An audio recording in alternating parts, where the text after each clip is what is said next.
Ripple affirms its XRP settlement will take place in the middle of September. The Ripple SEC lawsuit appears to be slipping away from the U.S. regulator authority, and the XRP community has begun to point fingers at the lawsuit for lack of clarity about where it is headed. We had hoped for clarity several times during the Ripple SEC lawsuit's tenure, but nothing has happened, and the case continues to drag on without any clarity or indications of a settlement. Now there has been another claim, or should we say speculation, about the settlement. The claim about the Ripple SEC lawsuit settlement was made by XRP Crypto, who predicted that the lawsuit would be settled in mid-September. Hello, crypto fans. Welcome back to Crypto Mallies, your everyday crypto friend. If you are interested in anything XRP and other cryptocurrencies, here is the place to be. Please like and subscribe so that we can keep you informed on the newest crypto news. Let's get started. In recent weeks, the U.S. Securities and Exchange Commission has been doing everything it can to hold on to a case that is slipping from its grasp.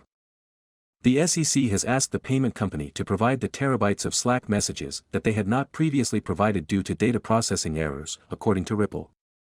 They had only received a fraction of those Slack messages, but the SEC wants all 1 million of them. However, in a recent letter to Judge Sarah Netburn, Ripple stated that they are unable to provide the missing data. The SEC has responded to the court in further support of its motion to compel Ripple to search for and produce relevant Slack messages to or from 22 key employees. The plaintiff contended that Ripple did not dispute that it had agreed to do so and had made no objections until July 30th. Investors in the cryptocurrency XRP have filed a new complaint against Ripple, alleging that the company sold unregistered securities in violation of the Securities and Exchange Commission's rules. The amended complaint filed August 5 in a year-old lawsuit against Ripple includes several new arguments and could be the first federal case to cite the Securities and Exchange Commission's guidance for applying existing law and regulation to crypto tokens. It is also the first time Ripple has had to directly respond to a filing by addressing the facts of the case. For previous complaints were filed in state court in California, but the company was successful in having them consolidated and moved to federal court. Ripple has until September 19 to respond.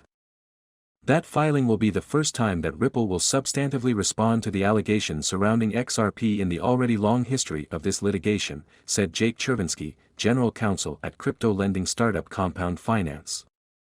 Since May 2018, when investor Ryan Coffey filed the first of several lawsuits seeking class action status against Ripple Labs subsidiary XRP2 CEO Brad Garlinghouse and others, the company has been in the spotlight. XRP, which Ripple sells on a regular basis, has all the traditional hallmarks of a security according to Coffey. Soon after, investors Vladi Zakhanov, Avner Greenwald, and David O'Connor filed similar lawsuits. In November, the lawsuits were consolidated and transferred to federal court. While the suit has not yet been certified as a class action, law firms Sussman Godfrey and Taylor Copeland Law were appointed as co-lead counsel at the end of June, with investor Bradley Sostak named as lead plaintiff. Zakhanov, O'Connor, and Greenwald were denied their own motion to be appointed as lead plaintiff. The new amended complaint presents a strong case against Ripple, according to Chervinsky, who added that Sussman Godfrey is one of the best plaintiffs' law firms in the United States. He emphasized in particular that the complaint claims XRP is a security under both federal and California state law.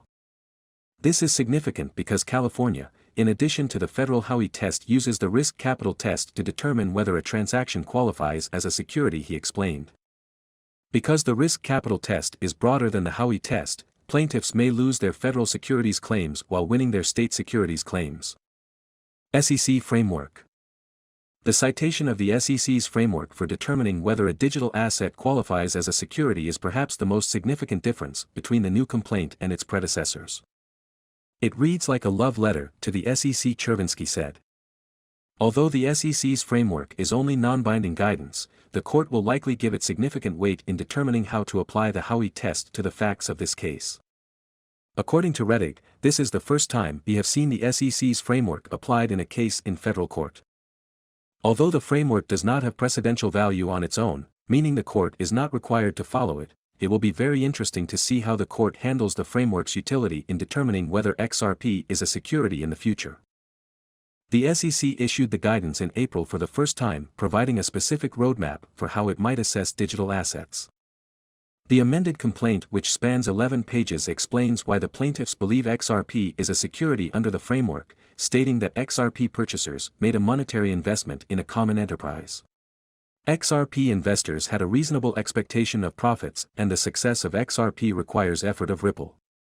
Last week's complaint, like previous ones, relies on public statements made by Ripple executives such as CEO Brad Garlinghouse and CTO David Schwartz to support its case.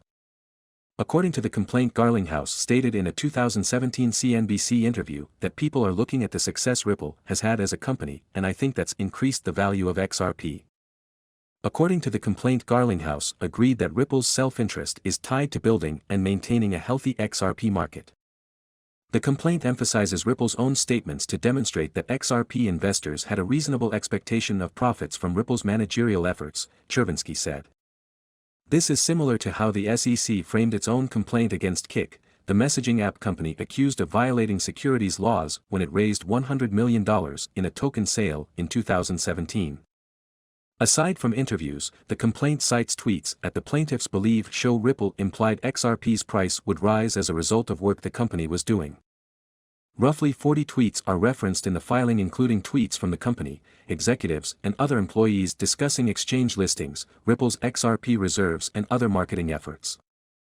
The complaint also references a Garlinghouse quote tweet of a Motley Fool tweet that said companies using Ripple's tools could be a big deal for Ripple's XRP cryptocurrency as an example.